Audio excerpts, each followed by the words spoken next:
Nous sommes avec Erjan Kavak, qui est le directeur de l'école, le Collège des Étoiles, une école libre non confessionnelle. Alors Erjan Kavak, qu'est-ce qu'il a de particulier ce Collège des Étoiles? D'abord, j'aime bien le nom. Il est situé à Gosselies, faubourg de Charleroi, numéro 14. Pourquoi ce nom?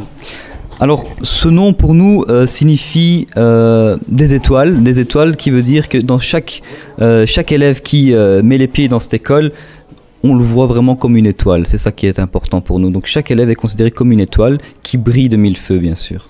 Alors c'est quand même assez étonnant parce que c'est pas des centaines et des centaines d'élèves, c'est une petite cellule. Est-ce que finalement c'est peut-être pas ça l'avenir de l'enseignement? Peut-être, c'est vrai que dans les grandes écoles, on rencontre pas mal de difficultés au niveau de la gestion des élèves. Ici, c'est vrai qu'on a une toute petite école de 41 élèves, ce qui représente 3-4 classes plus ou moins, et on sait faire vraiment du travail individuel. Et ça nous facilite vraiment la tâche. On sait tout ce qui se passe dans cette école et on sait vraiment agir au plus vite. Nous sommes avec Erjan Kavak, qui est le directeur du Collège des Étoiles, une école libre non confessionnelle. Le collège des étoiles.be, c'est le nom du site. C'est situé ici, 14 rue du Faubourg à Gosselies. Une quarantaine d'élèves et des professeurs qui, j'ai envie de dire, ont fait d'abord une tête bien faite avant de faire une tête bien pleine, ce qui est souvent un peu le contraire dans les autres écoles.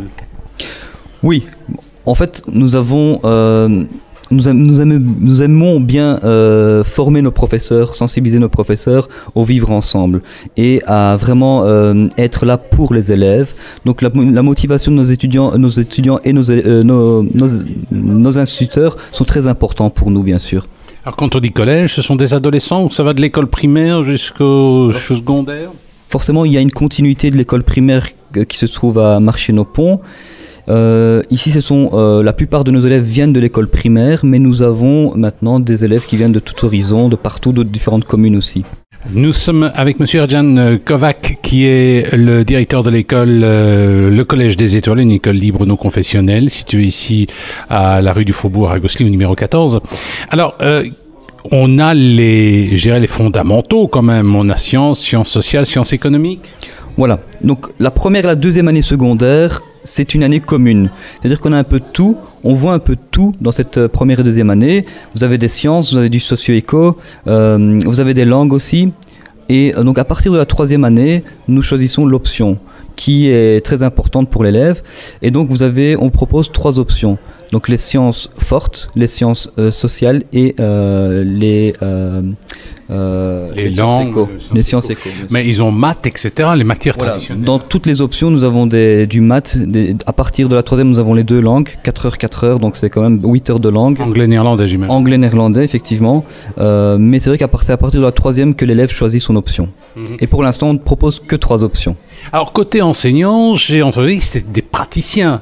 Par exemple, vous avez une section art, qui est quand même importante, une section sciences. Il paraît qu'elle est vétérinaire, la petite dame qui donne sciences. Effectivement, Madame Rousseau, donc elle a fait un doctorat, donc elle est aussi vétérinaire et donc elle a pas mal d'expérience, elle a un bagage énorme, donc elle nous rapporte une plus-value.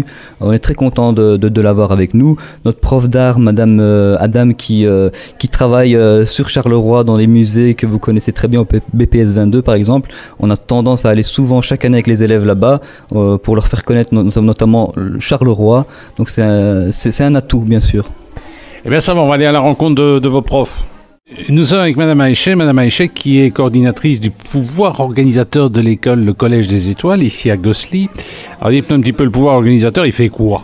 Bonjour, voilà, en fait notre objectif est de pouvoir assurer au quotidien le bon fonctionnement dans l'établissement scolaire, que ce soit au niveau des enfants, au niveau de l'équipe pédagogique et ainsi que les parents. Alors c'est un projet qui vous tient à cœur depuis quand même plus d'une dizaine d'années. Oui, voilà. Donc c'était parti de quoi finalement cette idée de créer un collège comme celui-ci? Mais voilà, au départ, c'était un réel besoin des parents, donc qui souhaitaient avoir une école où l'enfant est pris en charge tel qu'il est, c'est-à-dire avec ses difficultés, ses différences, ses compétences, et mettre en place beaucoup de choses pour que l'enfant puisse évoluer et devenir le citoyen de demain. C'est-à-dire qu'on favorise, je dirais, l'enfant n'est plus un mouton dans l'école. Non, exactement, c'est bien cela. Donc on attache beaucoup d'importance à son bien-être, c'est le principal objectif pour nous. Je posais la question au directeur, je vous la pose. Est-ce que finalement, c'est pas ça l'avenir de l'enseignement? Oui, malgré les difficultés, parce que ce n'est pas évident à l'heure actuelle, parce que nous rencontrons quand même pas mal de situations difficiles pour l'enfant, donc l'enfant en tant qu'individu, c'est pas évident. Et nous, au quotidien, on communique avec les parents, on a beaucoup d'échanges avec l'équipe éducative pour justement assurer une bonne continuité du suivi pédagogique de l'enfant.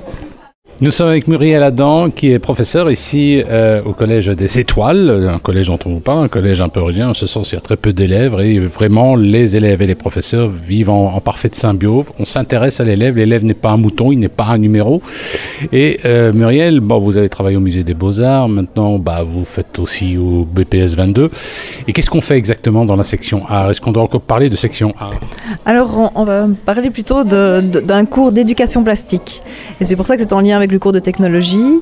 On a plutôt une dynamique pour ouvrir l'élève à la culture, au tourisme, à l'économie culturelle, pour que l'élève puisse décoder un peu cette espèce de lien ou de réseau, de mise en réseau qu'il y a entre le commerce, l'ORECA, le tourisme et l'art, pour justement redévelopper une ville. On a la chance. C'est l'occasion aussi de rappeler que finalement tout est art. La robe que vous portez, la veste blanche que vous portez, les cheveux que vous avez tenté de coiffer, Merci, tout ça c'est de l'art. Alors les cheveux c'est pas de l'art, mais c'est vrai que les coiffeuses font effectivement de l'art, effectivement, mais oui, l'art, la créativité est dans tout. Et je pense que le maître mot ici, c'est la créativité aussi dans les liens qui se créent entre les profs. On va créer du lien. Et c'est une démarche artistique aussi. Quand je donne ou quand j'essaie de concevoir ce cours de technologie, avec cette pédagogie par projet, on va créer une épicerie. Alors c'est pratique, voilà. Les élèves arrivent chez nous avec un esprit d'entreprendre, que ce soit culturel, que ce soit familial, que ce soit parce qu'ils ont été formés en primaire aux Étoiles, où on apprend vraiment cette idée d'autonomie, d'entreprendre, de chercher, quand il y a un problème, ils vont pas rester à attendre que ça vienne sur eux, ils vont chercher une solution. Et donc on a des élèves qui sont toujours en bouillonnement, qui sont avides d'apprendre des choses pour construire très vite. Et donc cette épicerie, dans le cas de technologie, ils ont envie qu'elle soit déjà là, prête à fonctionner, alors qu'il y a tout un savoir à faire rentrer, puisque on a envie de faire une épicerie verte, qui soit éthique, écologique, bio, qui soit dans le respect de la planète et dans le respect de l'homme. Parce que ça, ce sont des choses importantes et ça fait partie des valeurs vraiment qui sont au cœur des élèves.